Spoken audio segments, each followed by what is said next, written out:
Pois é.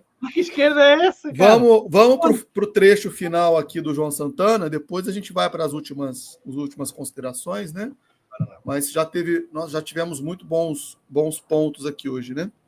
Acho que daqui vai vir pode vir um outro corte, porque ele vai falar uma coisa que inclusive, eu coloquei na enquete. Essa enquete aí eu não tirei da minha cabeça, não, viu, pessoal?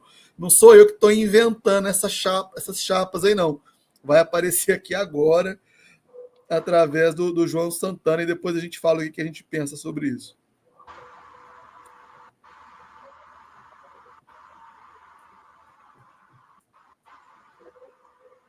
Seja com Tarcísio, seja com Michele, que eu acho mais difícil esse acordo, até porque o Tarcísio já virou a namoradinha da Faria Lima, já virou o namoradinho, vou chamar namoradinho para não pensar que eu estou com alguma conotação pejorativa. Já virou o queridinho da imprensa, setores poderosos da imprensa, etc. E tem uma máquina de governo e uma capacidade administrativa forte, capacidade de gestão, sim. Só que como ele vai conectar isso com o campo dos cônjuges, das dificuldades, e depois o seguinte, o risco enorme que ele é a manutenção do pior que tem do modelo econômico que está falido, do modelo político que está decadente, fracassado, entendeu? Então, é por isso que eu volto à questão. O Lula é capaz de dar o cavalo de pau ou é melhor ele se aliar a pessoas capazes de dar esse cavalo de pau de uma forma mais legítima? É agora que vem, ó. Essa é a questão. Mas vai ser uma... Fala isso, o que você está propondo, João? Uma repactuação, um reencontro entre Lula e Ciro? Preste atenção, ó. Olha, vou falar aqui que é coisa minha, só minha. Não tenho nenhuma procuração, nem avisei para o Ciro e não tenho. O Ciro, hoje, antes de tudo, é um grande amigo. Falamos com frequência, que eu já falei. Mas eu acho que... Eu vou repetir o que eu já disse aqui. Eu acho que uma das maiores tragédias da esquerda brasileira foi esse rompimento do Ciro e do Lula. Não estou questionando os motivos, mas é. E que acho também, realisticamente, que eles criaram empecilhos tão grandes, morais, políticos, pessoais, tão grandes, obstáculos enormes, que é difícil se recompor. Eu acho. Não impossível, mas que é difícil, é muito difícil. Agora, que se eles perdessem a noção equivocada de que, em vez de serem antagonistas, são complementares, aí seria a coisa mais fundamental. Há alguns anos atrás, numa entrevista que eu dei quando eu voltei de todo aquele momento difícil da minha vida na Roda Viva, e até eu tinha pouquíssima relação com o Ciro, de qualquer natureza, eu falei sobre a chapa que eu achava e que ainda acho que seria melhor para o Brasil, que era o Ciro e o Lula de vice, e foi uma coisa, todo mundo recebi xingamentos de várias maneiras. Eu acho que hoje podia ser até o contrário. Ciro, ouvindo isso, não vai me dar um tapa. Chapa Lula presidente e Ciro vice. Não, o Ciro vai ficar puto. Se estiver assistindo agora, vai querer, não vai me dar um murro, porque ele sabe que eu dou primeiro. E ele sabe que eu sou capoeirista. E ele do Ceará vai tentar aquele boxe atrasado, mas vai levar uma rasteira. Então ele não vai fazer. Mas que essa seria. Mas isso é mais metafórico do que qualquer coisa. É mais metafórico do que qualquer coisa. Porque, na verdade, a transformação tinha que ser mais profunda. Porra, só você, Breno, me faz cometer... É isso aí, acho que vamos parar por aqui. Sem o Lula, o PT tem um nome com força eleitoral para disputar, para valer a presidência da República? É difícil, mas a capacidade de transferência... Primeiro, vamos falar dos paradoxos do Lula? Parar por aqui, porque senão ele vai começar a divagar agora sobre... o Lula, enfim, eu nem lembro o que ele vai entrar depois aí sobre isso daí, porque... Não, eu me lembro, até é uma comparação justa que ele faz, mas... Então, bota aí, vá. O que você vai botar? Ciro... ao contrário. Eu coloquei na enquete, assim, acho que tanto faz, Lula, Ciro, Ciro, Lula, né? E antes de prosseguirem com esse vídeo, curtam e compartilhem esse corte e venham participar conosco todos os domingos às 19 horas da nossa live Conexão Progressista. Participe conosco do bate-papo ao vivo, torne-se membros e vamos levar o PND para as pessoas que querem um Brasil melhor. Mas então, voltando aqui, eu coloquei na enquete uma possível, né, aí com base no que o João Santana falou aí, né? Uma chapa Lula-Ciro, Ciro-Lula. Aí tanto faz se é o Ciro na cabeça de chapa com o Lula de vice ou o contrário, né? E essa história não é, assim, evidentemente, nenhuma novidade. Eu acho que, assim, obviamente que todos nós somos realistas e sabemos da impossibilidade disso. Isso nunca vai acontecer, né? Acho que Podia não... ter acontecido, mas o Lula não quis em 2018. Então, é o que eu ia falar. Não é uma invencionice que surgiu do nada, né? Primeiro, o João Santana, ele explica, né? Ele foi entrevistado no Roda Viva. Eu lembro, essa entrevista é muito boa, na verdade. Uma das melhores entrevistas que eu acho que eu já vi lá no Roda Viva. E ele fala dessa possibilidade lá na época, né? Aí eu já não lembro mais se era 2018 ou já era 2022, ou era pré-eleição de 22. Então, aí eu já não lembro com total certeza. Depois a gente vê aí, o pessoal do chat pode lembrar também se quiser falar aí. Mas ele propõe simplesmente isso, né? Seria imbatível uma chapa que tivesse o Lula e o Ciro. Aí não interessa quem é na cabeça de chapa. Eu acho que indiferente, mas ele propôs isso, né? Agora, isso vai acontecer? Isso é possível de acontecer hoje em dia? Não, a gente sabe que não, né? Por vários motivos.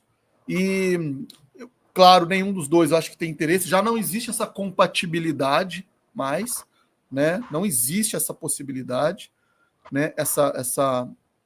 Existe uma incompatibilidade, né? Porque as ideias do Ciro hoje elas batem de frente com o que está sendo praticado, né?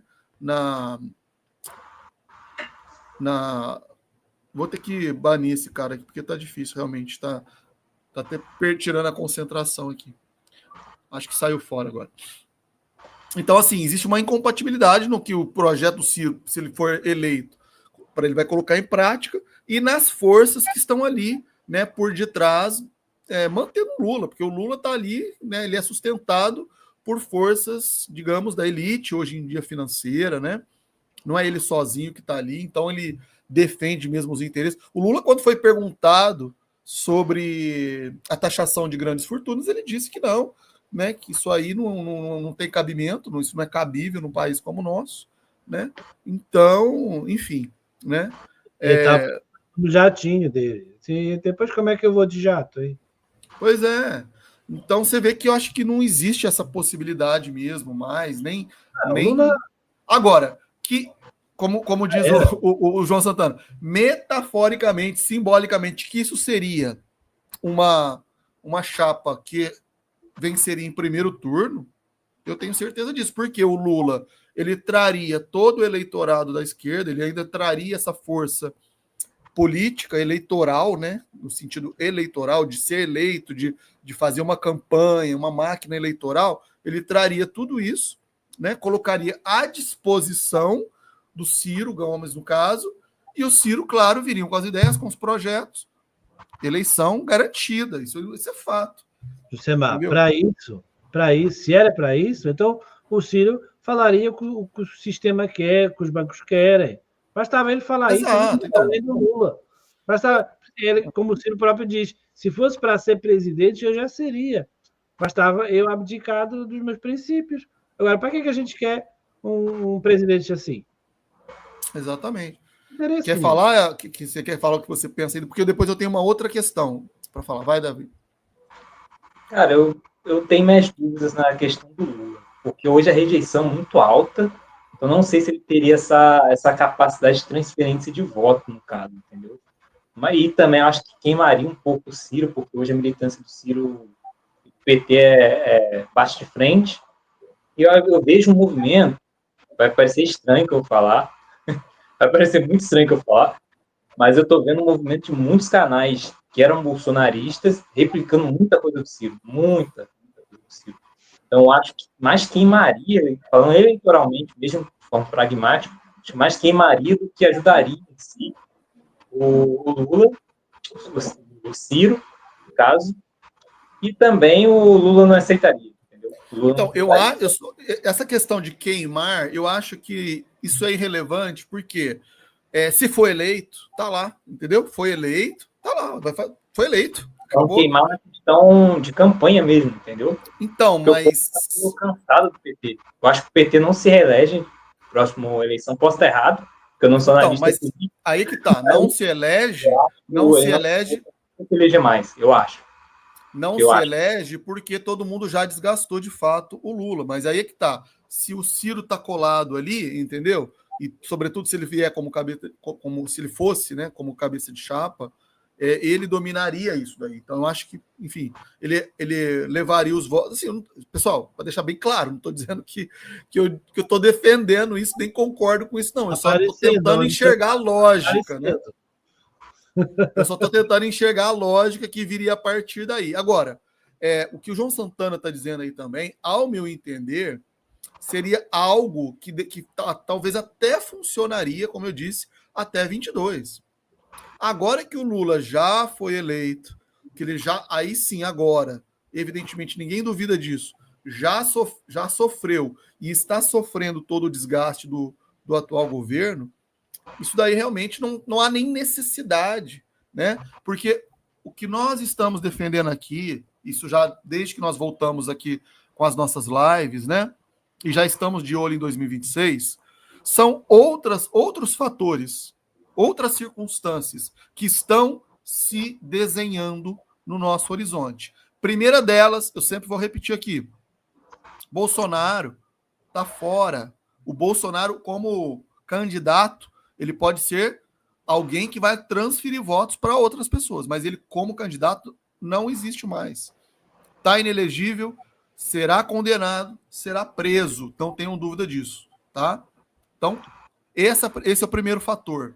O segundo fator é o próprio Lula, que nós estamos vendo aí, está em franca decadência, está sendo desmoralizado, deu uma melhorada, mas o governo está indo de mal a pior, está derretendo e vai chegar muito fraco. Então, não haveria, de fato, nenhuma necessidade de nós falarmos numa união de chapa. De fato, não haveria, né? Então, o que nós temos que ver é essas circunstâncias, elas vão se confirmando.